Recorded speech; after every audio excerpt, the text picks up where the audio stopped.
president of the Directors Guild of Canada. We're the national organization. With me is Rob King, who represents directors across the country. We're very concerned. We've been watching this with a kind of alarm you can well imagine, because you're doing the same thing. This is a Canadian problem. This is a national problem. The tax credit, the refundable tax credit, was invented in Canada. It's a great way for Canada to punch above its weight. Every dollar that comes from that tax credit brings way more dollars into this country and allows an entire community of filmmakers to make their own stories proudly, and it makes us great at helping others tell their stories from all over the world. It's grown an enormous community. We're all here, and in a flick of a pen, this community can be dispersed completely for decades to come. We've seen it a couple of times already. I don't want to be a downer, but Rob is from Saskatchewan and would like to tell you a little bit about his experience fighting for the very same tax credit, the very same refundable tax credit, when it was removed from filmmakers in Saskatchewan a few years ago. So here's Rob to share some information and some feelings about what's going on here.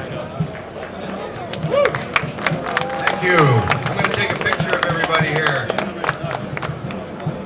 Yeah, I'm from Saskatchewan. I'm now a cultural refugee living in Toronto. And I'm not here to tell you today or to get into the ins and outs of economics, except to challenge your Premier and Finance Minister to speak with any representative of the film industry here in a public forum about the economics.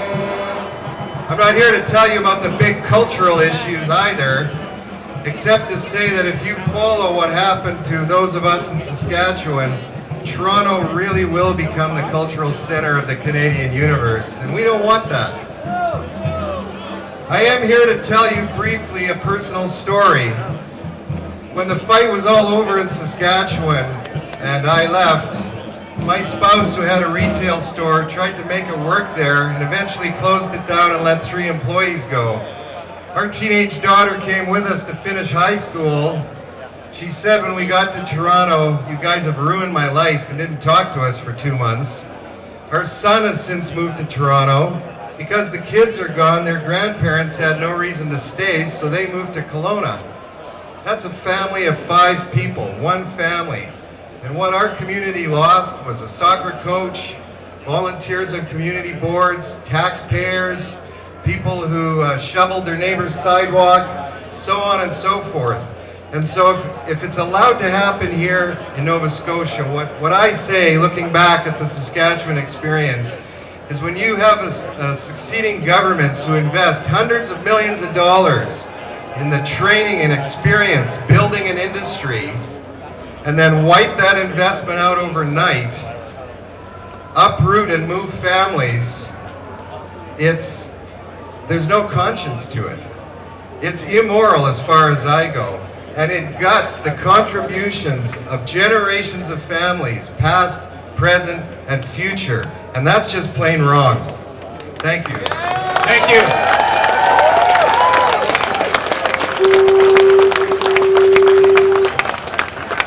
Saskatchewan, New Brunswick, and North Carolina have all made this decision. They have all, within a year, come forward and said it's been a terrible mistake, and they've tried to pick up the pieces, but it's been too late. Let's not make that mistake here. I'd like to introduce the national president of the Actors Union, Actra, ladies and gentlemen, Fern Downey.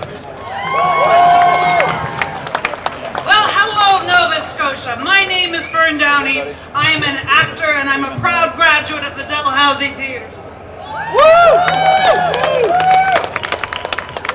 And I notice there's still wind in Nova Scotia, I like that. I am the president of Actra, and I bring you greetings today from 22,000 performers across the country. And I am also, for my sins, the proud president of FIA, the Fédération Internationale des Acteurs. The actors of the world are watching.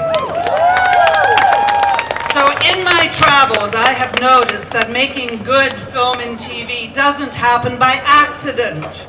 It only happens by design. Production settles where a set of circumstances can create an opportunity.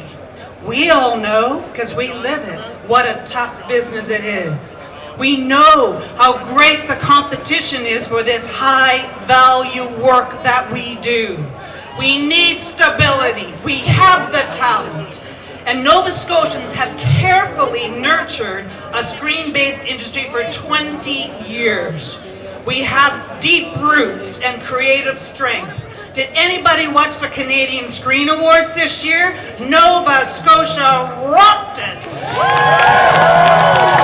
There were hardly any actors from Upper Canada who had a chance, honest to God. Nova Scotia has punched way past its weight, as Tim Southern said, for a very long time. And why is that? Is it something in the water? I don't know. There's many reasons.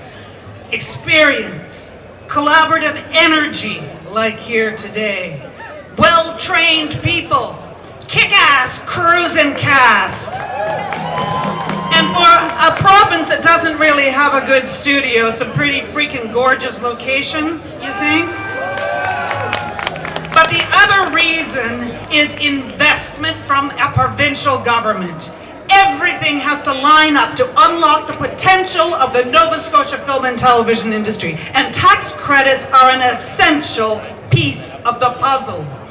Now, you may remember that the province of Quebec also had a first-time Liberal premier, right? So, last June 2014, they too thought we need an austerity budget. This is the way we gotta go. They looked at reducing the tax credits and realized it would be so crazy. They consulted with industry for 1 year, reversed their decision, and improved the tax credits in the province of Quebec. It can be done.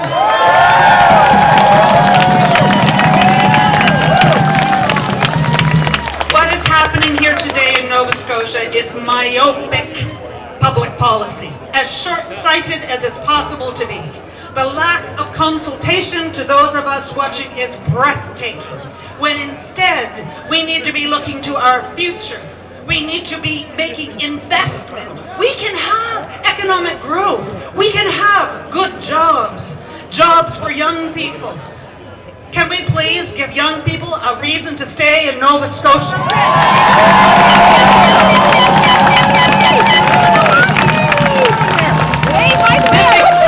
Short-sighted and radical cut to the Nova Scotia tax credit would send everybody packing again, heading down the road, and this time there is no need.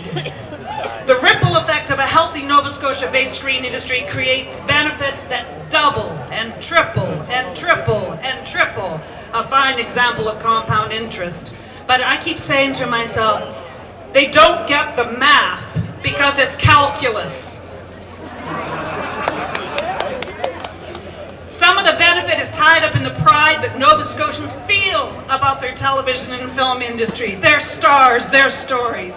The calamity that the elimination of the credit would wreak is colossal, too colossal to be imagined.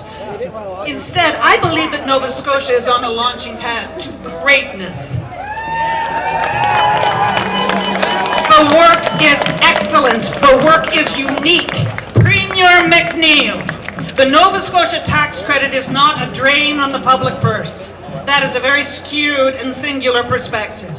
Do you want your legacy to be the end of a thriving, award-winning regional film community? I'm sure you do not.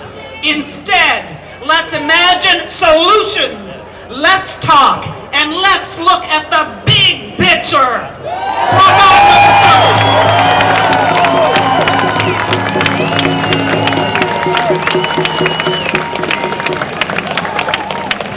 It's not show favors, it's show business. And all we want is the tools we need to compete on a global scale to keep doing our jobs and contributing to this economy. An economy that includes not just us, those folks that are working age, but as you see here today, politicians, dogs, children, and senior citizens, some of them not even from the Halifax area. We've invited a special guest this afternoon to speak about what this is doing to the older folks. Ladies and gentlemen, Mary Morrison.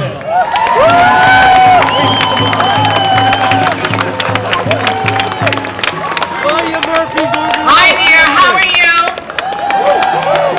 Good dear, good. First I want to thank everyone here who's working so hard to make this happen, dear. You know, I'm glad glad to see you all here. You look good. Most of you. Now, will someone please tell me what in the name of God is going on here? Hey? When my husband Gordy told me that this government was threatening to cut the bejesus out of the Nova Scotia film tax credit, I told him, Gordy, get over to your doctor's office, have them check your meds. I cannot believe it, dear. I'm sure that not one of us was expecting to be parading around Province House, dear, fighting to save a thriving industry.